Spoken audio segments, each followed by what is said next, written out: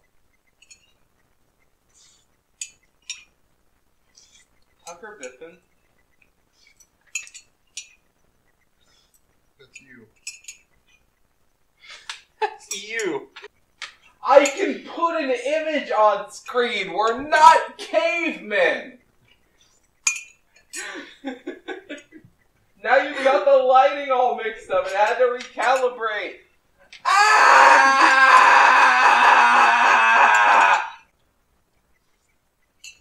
Today's podcast, we'll be talking about Winnie the Pooh and the Gooby Movie.